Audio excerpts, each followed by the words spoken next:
and their right-of-ways, you gotta make sure that you look for everything that's coming down a pole and mark everything that's on a print, and mark everything that's not on the print when you're on these right-of-ways here. So I got a contractor wants to bore right through here. So I got a lot of power. I got power to come down there. It looks like a 750 there. Got a manhole over there.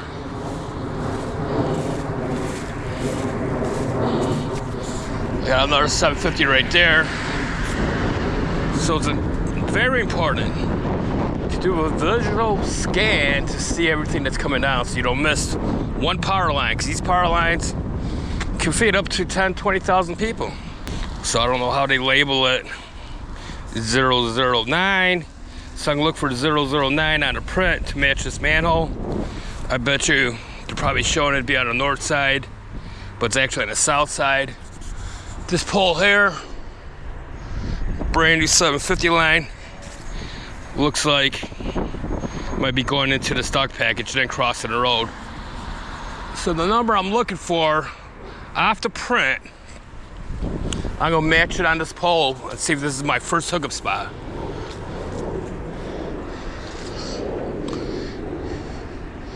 And here it is, 468658. It's supposed to be here. So now I got, watch your footing. I almost fell, broke my ankle. You gotta watch your footing. So I gotta look for that pole number and match it on the print.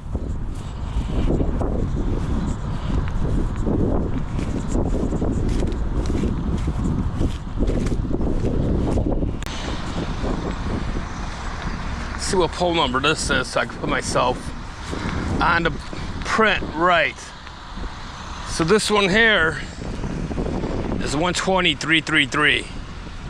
So let me look for these two pole numbers on the print so I can place myself right on the print so I know what I'm locating out on these right-of-ways. These guys are dropping off more poles. All these poles out here.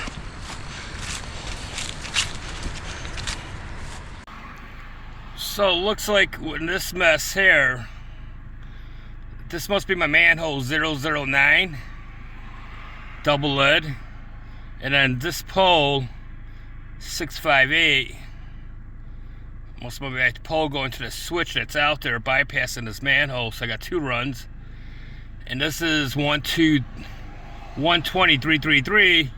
It goes into that duct. And I gotta see the ID tag to see if this cable is shooting that way. So I gotta look for this ID tag over here and see if this cable is going north, because this cable might shoot and go south back to the substation. We got this cable here, see if it's in this duct here, and you can see it's out of duct, showing out of the duct package here. So now I gotta look for JJ, and here's JJ. And E250, E258, and you can see it out of duct, it's missing the duct package. So it's not shooting north. This cable here is going south. So it's coming probably out of the substation, going to the pole, and going aerial, feeding whoever. So it's out of duct, it's not in the duct system. You can see it's broken out of the duct there. It's out of the duct, and down here, it's showing not in the duct. So I know that pole there, I cannot hook up to this pole to mark out that duct package. So I need to get into this manhole and mark this duct package going to the manhole up here, and then this one all the way back to the station. So folks, always good idea to study your prints when you're working out here on Exelon's property. Make sure you get all the ducts marked out correctly. You don't want none of these getting hit. These are all high profile ducts. Like I said in my previous videos, you do not want to touch this ground right here. It goes all the way up. If something happens up there, and it's some funky things want to go up there, all that force is coming down this ground. All the way down. So never, ever mess with this, folks, because if something, like I said, something happens and you're messing around with this, cutting this thing off, you're going to get electrocuted. So it's always best practice, use the U-guard. Look, make sure it's connected to the U-guard, and cautiously direct connect right onto U-guard. I put my hand behind here to test it, and if I feel anything, my hand pushes away. Because if I'm like this, I'll get stuck to it, and I'm a goner. So every time you want to test it, put your palm back there, and it'll push away if there's any that U-guard's energized. I would advise you to use a tester. If you have a tester, that's the best way. But I don't have a tester to test this, so I just touch it and see what happens. All right, folks.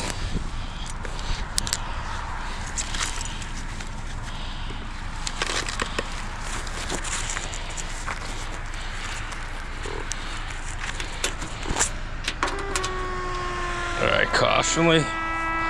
And I'm reading 120 volts. I got resistance on the line. And when I do my sweep, I should bypass that manhole per print. Just go around this manhole. Get away from all the congestion.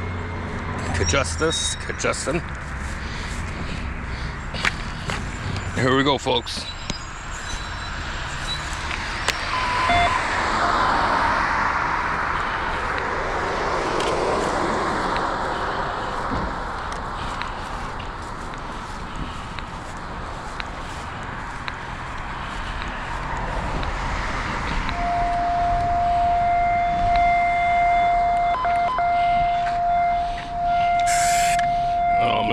This is a good tone. See right there? 25, 24, 25 milliamps, 3 feet. Good no response. My top graph moves with my arrows. I love it.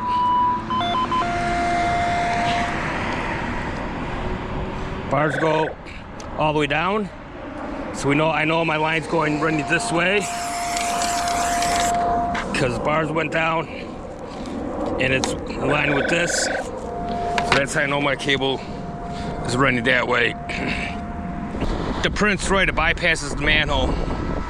So let's locate it out.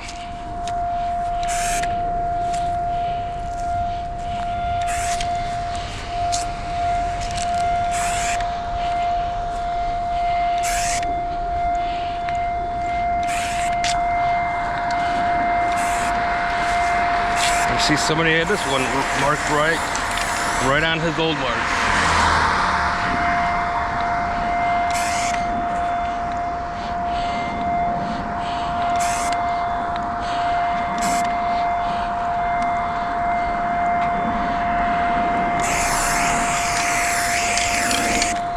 And it's a good no response, good peak response.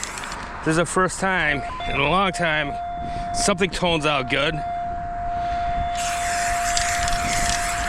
It doesn't happen that often you get a great tone like this on power, but I'm glad I'm getting good tone, because I've been frustrated all day today.